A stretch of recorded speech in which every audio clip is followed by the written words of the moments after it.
You know the old saying, the more things change, the more they stay the same. Now, nowhere is that more true than when it comes to developing a well-crafted, customer-centric marketing plan.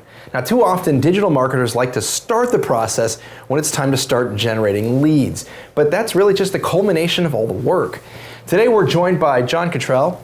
He's product marketing, product manager, and educator extraordinaire to help us better understand what a well-formed marketing framework looks like and how digital marketers and the product teams can feed off each other for successful product development and product launches.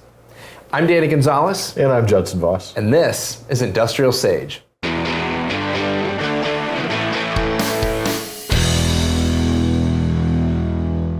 All right, let's jump into this great topic where we're going to really look at bringing those product managers together and really align the digital marketing so we can really have those successful product launches. But we've got Jon, a very well-seasoned digital marketer here.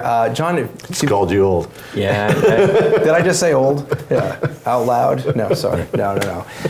So Jon, thanks for coming and joining with us today. If you could maybe just share with us and the audience a little bit about yourself and your background and what you got going on. Yeah, I came out of the B2B software space. That's where I spent most of my career, working with organizations that are, trying to better link their trading partners, their customers to improve the experience, really kind of supply chain in motion.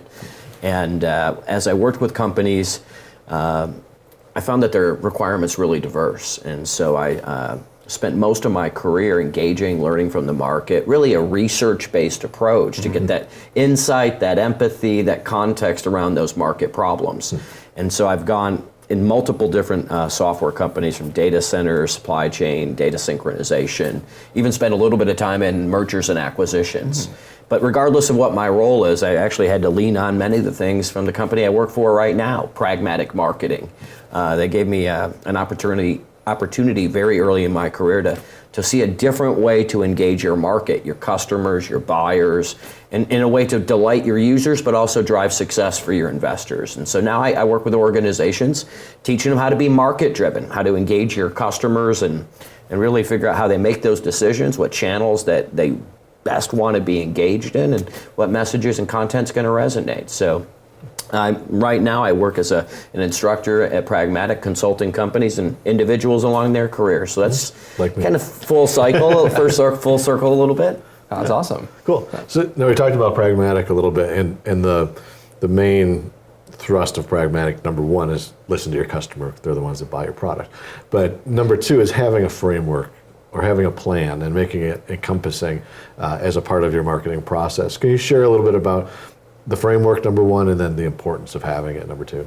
Yeah, well, let me kind of maybe back up a little bit and talk about the difference between a framework and a process. Okay, yeah, great. And I think lots of organizations know what they do well. What are their ability from a core competency perspective to collaborate and hand off. But what you'll find over time, as new resources come in, as you acquire other companies, as markets move, you need a common language. You need a common set of handoffs. And so at Pragmatic Marketing, what we've developed is a framework to really kind of address those strategic activities of understanding your market, understanding what management cares about, all the way to the tactical delivery and execution in the channels, such as pay-per-click initiatives or videos and how they might be consumed, and what are your target channels. And so a framework from our perspective just gives you that common language, and it overlays on your existing processes. Maybe it'll identify some gaps in your processes as you kind of look at how others have solved the software and technology problem for engaging their markets. And so a framework is more, how can we help be better at what you do with a common language, common methods, and best practices? Just like we talked about with the opening, that there's a big tendency to be able to sort of jump right into it. Let's market. We got to do this. We got these trade shows coming in with the video. We got to get things out there. Our trade show booth that we need that done in 3 weeks. Let's get that out there. And there's no thought to how's this going to integrate with everything else? What are we going to, maybe speak a little bit about that. Is that a challenge? Is that? Yeah, I mean, it depends on a little bit about your culture, right? What skills you have, what approach. We kind of look at organizations that are market-driven, sales-driven, engineering-focused and driven, maybe even operationally. And depending on how your company operates, the culture, it's kind of how they view marketing from the outside in, Right. from their role in their business into your group. And so what I often find is many organizations want marketers to look busy. Let's do stuff. If we do enough stuff, magic will happen. But what I found, the successful companies, especially in B2B, because you've got different segments, different languages across inside a subsegment, right, of how they engage and speak about their challenges. And so what we recommend, and what I've always found as a success, is what does management care about? You know, let's understand what those goals are. Is it revenue growth? Is it share? Because I'm going to have a set of activities around share and growth, around visibility, awareness, so I increase visibility, but more importantly, transaction volume. If I'm in a more mature business and all I care about is EBITDA and maybe the market's flat to declining, I'd have another set of strategies to achieve those business goals. And so certainly we can all look busy and do a bunch of work. Treat marketing like a list, you know. And by the way, we do it ourselves, right? We sort of communicate that way. I bet you in your career you've sent this email, the marketing, what we've done for you lately email, right? And if you see that email, right, it's a list of stuff saying, look at the stuff we did, not the things we accomplished for the business. And so that's one of the challenges we need to kind of own as marketers. How do we communicate with management? How do we set expectations? There's another list I bet you've seen, the marketing calendar. Have you all seen that before? No, never seen that. Never seen that? Well, let me tell you that. It's a calendar with a list. So it's just look a at different us. format of listing. Okay, It's gotcha. little boxes. And Yeah, and so you gotta lens back up to what management cares about, figure out what your market cares about, put them together with a strategy. And I often hear people say, what's our social media strategy? What's our digital strategy? Yeah, okay, first, what's your business strategy? Right. And then we can back into the right tactics, techniques, and channels, because something that might work for one initiative or one goal is no opportunity to succeed in another goal. It's like if we just kind of do what we've always done that succeeded, well, the market's always changing. So what happened last week, or we hit a home run on this campaign, let's just repeat it mechanically like a machine until the market moves and the machine is broke, right? Yeah. And so I think you're right, lots of folks are tactical. But I'm wondering if it's really their culture rather than their desire to be strategic. Because I think every marketer I want wants more leeway, more creativity, Absolutely. more partnership with management. Yeah. That's a really good point too. I mean, I think a lot of companies, particularly like with B2B, but I mean, it could B2C. It can be a very siloed operation. And to your point there. So this is what we got to do over here, and there's a lot of we're going to box check, and we're just going to keep our head below, like the gophers, like looking at the up in the cubicle land, and it's just like, I don't want to rock the boat too much. We're not going to But getting on the same page. Well, see, I hear you on that, the sort of fear factor, and I think I see that with senior and junior marketers alike. When you focus on the tactical activity, there's no risk, right? There's a feedback loop. There's a instant gratification. When you come back and care about the business, and you've got a plan, an investment, a business case, a multi-year view of investment in infrastructure, automation for marketing. Well, you're making a commitment, a strategic commitment to the business that better things or something new is going to happen to achieve a goal. And that's 12, 18, 16 months. And that's risky, right? Risky because it could risk your career. Risky because the market could move, and so folks, I think, feel comfortable in that sort of hamster wheel of living because you get the attaboy, attagirl email, right? You do a great presentation or great down there, like, oh my gosh, can't believe what you did. It's awesome, Judson. Best demo ever. Senior leadership team. CC send, right? And it feels good. There's no risk in like doing a demo. There's a risk in making a commitment. So I think there's a comfort, culture, and a willingness to really take a challenge. And I think to that point too, I mean, a lot of our viewers, it can come from some very conservative management, and this is the way that it's been done, and this is the way we're going to do it, and we're just going to continue on down this line, and that's we had a previous episode that we had shot, and we talked about with a lot of these companies are looking to transition from more of that traditional over to digital, and sometimes have that view that that's maybe management's job to come up with it. So no, look, if you're in that role, that is your responsibility. We've got to literally plant that flag and say, no, this is the direction we've got to go, because let's make sure it lines up with the company objective. We need to grow. We need lead gen. You hear this all the time. Lead gens, our lead gen is just, it's not there. We need to pick what's going on. All this advertisement that we're doing over here in this trade magazine and print it's not working. And well, I mean, it could be the channel. It could be the message. I mean, it's hard to say that it's the medium. Sure. Right. Sure. It could be you don't know your market. Right. Let's talk about the widget. I built a cool widget. Well, your widget's just like somebody else's, right? Right. So why should we engage you? Right. And I liked how you said we've always done it this way. Mm-hmm. It's kind of the two of the most scary things I've ever heard in my career. We've always done it this way, or we did it before like that and it failed. Mm-hmm. Yeah. And how often are we willing to go out and learn from the failures rather than just be feared from the next? And so data and metrics and interviews and observation is how you get that context. And that confidence go to management says change is needed.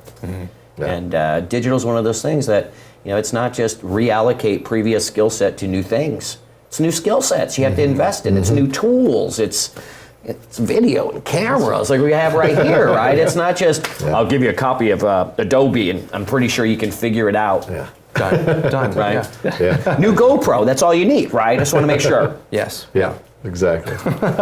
And you mentioned some tactics in there too, and we can step through the pragmatic marketing framework real quick in a minute. But you talked about things like interviews, and I've found just from taking the classes, the number of times the product management or marketing asks the customer what they want is very close to zero or exactly.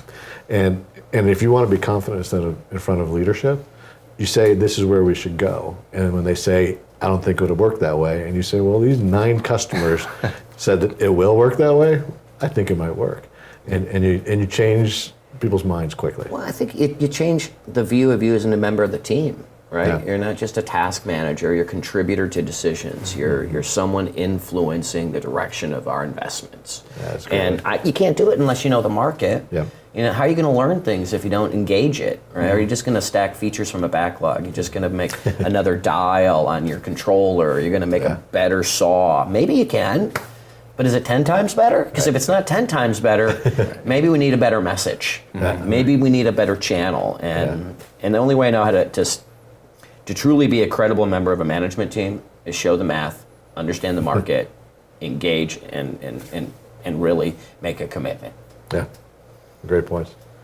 So since I teased it, I guess we got to go through it. Can you share big picture overview what the pragmatic framework looks like? Yeah, and so let me just kind of talk how we started, and that really was why the framework exists. Okay. When you're often in a high growth company with multiple products across the portfolio, different skills, and you start thinking about how to build a better team. Mm-hmm. Put them in the right roles, the right design of the organization. You start looking at, there's a series of activities from strategy to execution. Mm-hmm. Some folks are more skilled, more appropriate to do more strategic activities. Other people may be more tactical. And as you start looking at that continuum from strategy to execution, what you'll find is you can start logically grouping it into chunks. Probably the most strategic is understand your market. Right, and if you understand your market and you know why you're winning or losing, that's a place for you to say, all right, we've got some evidence. Now let's find out what the market values in us. We call it a distinctive competence. Many people say our brand promise or ability to fulfill it. Okay. And once you kind of know what the market cares about, what they value in you, then you got to go to the business. That's the next step. Mm-hmm. You got to understand. You got to take that data, focus it in a way that it's consumable in a business plan, a commitment model. Because if you don't turn it into a business, you're going to get funded for the plans. You're not going to have the necessary initiatives and readiness and programs and readiness activities to support your products when it's on the shelf and going into the channel. And so that continuum, lots of organizations kind of get stressed with. Yeah. And so our founder said, well, we've got great skills, great people, we're in high growth. How can we take these activities and start not just chunking them, identifying those that are best? And we got 37 activities in the Pragmatic Marketing Framework that are required to effectively manage any product in all markets. Okay. Know your market, know your business, and know your team. And if you can get your arms around that, you have an opportunity to succeed. Yeah, that makes sense. So let's go through all 37 of them in detail. I do have them memorized, and I have like thousands of slides in my head, but I think you only told me I had like 18 minutes max, and I think we've already crushed through it. 18 per tactic. Oh, okay. Oh my gosh, RIP. Plenty of time. All right. Just kidding. So bringing it back, because a lot of our folks are in the digital marketing space, and oftentimes they tend to get involved with the process at execution. And there's, you can do what I do, which is I just walk into the meetings and show up there, and I just have a saying. Is that I never want somebody to use the term, "Let me catch you up on it." I want to have already known, but that's because I'm a control freak, and maybe not everybody does that. So from a political standpoint, what can the digital marketing team do farther back up the process to get involved, to provide assistance and show their value to the marketing and product management team? I mean, is it really just the digital people, or is it the product people too? Or is it management? Yeah, let's empower our digital marketers to leave the building. Yeah. Right? Right. Let's go actually know these people and have some context to the metrics, right? Have some insights of our targets, those personas that we got to go tell stories and delight. And so I think part of it is, even though you may not have a more strategic role or how your organization and your processes are designed, maybe you sit in a spot of the business that is seen as tactical. Mm-hmm. It doesn't mean you don't need knowledge and context. Yeah, absolutely. And so I think part of that is, go out and learn about your marketplace, not just about your discipline. Because I'm confident those digital marketers are successful, they know their discipline. Mm-hmm. And they often are doing the A/B test, kind of, I call it the A/B test kind of loop to figure out, do I really know my market? Mm-hmm. And you can do less looping if you actually first engage your market and understand what they care about. Yeah. And you can A/B test yourself to execution greatness, but bring it up farther. And then, so management can help with letting them in the market. Product managers and marketers can help it by actually creating artifacts that provide context.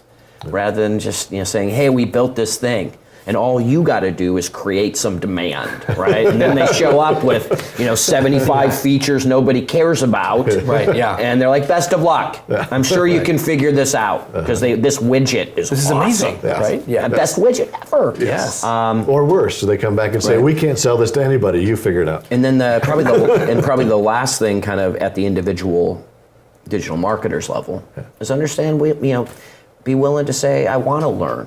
Be willing to say, I know a tool, but I might not know this. Yeah. And that's maybe something for all individual contributors, right? Mm-hmm. Where they become kind of domain specific, skill specific, that they're willing to raise their hand and say, I don't know. In fact, one of the best things I've seen in my career are people that say they don't know and want to put together a plan to learn. And so, awesome. You kind of have management, product, and the contributor, all that need to come together to solve that more strategic requirement, rather than just having things thrown over the wall saying best of luck. Yeah. Yeah. So now let's go on from the other way. What can product management, product marketing do to tap into the digital folks? Well, I think, everybody thinks they know marketing. Yes. At some level, whether it's an executive, a marketer, a product manager. And by the way, everybody's a better marketer than you. And so you got this outside criticism and stuff. Yeah. And I think that the challenge with digital marketing for many product managers is they know the internet, the interwebs, right? I've got skills, and they sort of use this ad hoc, non-disciplined approach to provide feedback or direction. Mm-hmm. Here's how you should execute. No, let them know here's the goal, here's the budget, and here's the timeline expectation. Mm-hmm. Now maybe we want to further refine it to marketing qualified lead conversions or values, down to sales qualified leads, down to close and dollar per close. But let them know kind of here's the headline, and I trust that you're the expert, right? Yeah. And I think there's lots of folks in product marketing and product management that want to dictate the tactics, when really they just need to share the goals and share their knowledge and empower the rest of the folks to be pros. That's great advice. Yeah. And always use Twitter.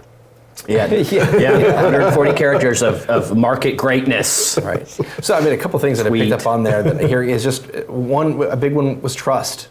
Which another big word there, empowerment. Kind of linked together there, right? So to trusting, and then the other piece that you mentioned earlier on a little bit before was just really that research aspect So you got the product. It's really, because really at the end of the day, when you're selling, it's really, you should be solving your customers' challenges, right? That product should come from a challenge or a pain or an issue, not, hey, we think this is really cool. This is an amazing, we love this. That's awesome that we love this as from a product team. Do our customers love us, or do they need it? What does this solve? And let's start from the back, Yeah. Anyways. I think when you start with the product, you're too late. Right. I have a technology. Yeah. I have something. It's X. Right. How can I apply X in a meaningful way to make money?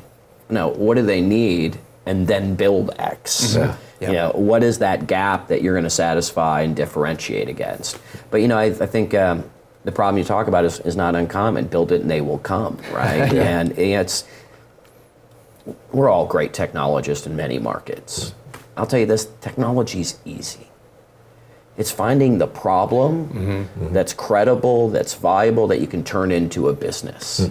And so, figure out what the opportunity is, figure out what the math is from an investment strategy, then go to the work to solve the problem. I think is the best way to mitigate risk, mitigate failures, and I guess learn from your market, and almost like a lean startup. Iterate. Test, validate, test, validate. Excellent.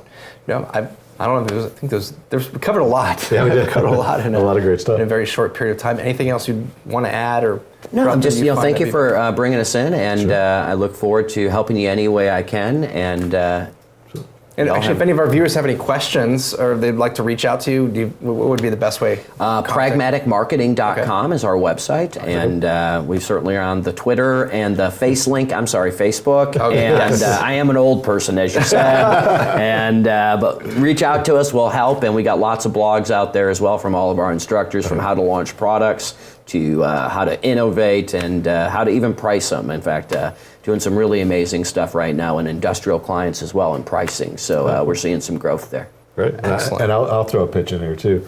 Not only are the classes great, and even the instructors, but you guys have a great follow-up. Once you're on board, all the resources are available later. You have a monthly newsletter, and it's sort of that continuing customer engagement. You do an awesome job of that. Well, I'll make sure to let Rebecca and our team back in Scottsdale know, because we're definitely not slides and run. Yeah, exactly. It's how can we help you succeed? Yeah. Because it worked in my career, it worked in every team, and I'm seeing it every day as I've been working with Pragmatic. Great. Awesome. All right. Thank you. Thanks, Rick. Awesome. Thanks so much again. And hopefully, this is a great episode. Hopefully there's a lot of information there, so I know you got some stuff out of this. Thanks for watching. If you have any questions or particular challenge that you're looking for an answer to, please reach out to us. You can do that at our website, IndustrialSage.com/questions. We'd be happy to address those and go over that. And please also subscribe, like, and share with all your friends, colleagues, and assorted relatives. We'll catch you next week. Thanks so much for watching.